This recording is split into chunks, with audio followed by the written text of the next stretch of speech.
Сегодня мы с вами будем говорить о сексе. Это стоило много, примерно как моя зарплата за один севот. А спорим на биткоин, что после того, как случится мировая война, ну если она случится, и в России выживут люди, они выживут потому, что они спрятались в бункере. За моей спиной находится Кремль, храм Василия Блаженного где-то там, кремлевские часы и мавзолей, в котором вращается дедушка Ленин с определенной периодичностью. И сегодня мы будем увеличивать периодичность его вращения.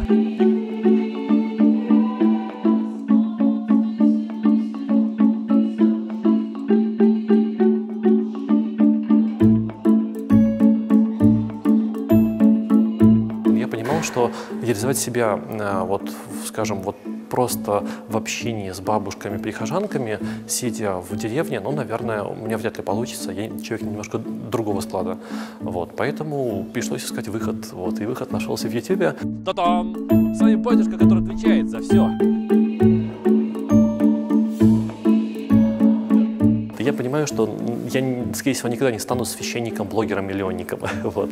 Наверное, самая большая победа это то, что сама идея блогинга внутри церкви, в том числе благодаря мне, тому, что я делаю, стала восприниматься нормально. То есть 3 года назад священник-блогер на YouTube это было что-то очень дикое, непонятное, и как-то народ реагировал, ну, крайне подозрительно, что ли.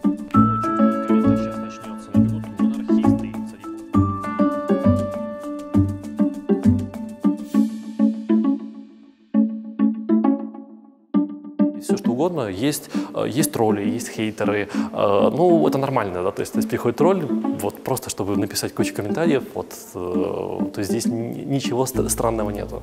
Вот, но с другой стороны я получаю фактически ежедневно либо личное сообщение, либо какой-то комментарий о том, что Александр, спасибо вам огромное, потому что с помощью ваших роликов я открыл для себя новый, неизвестный, очень красивый мир христианства.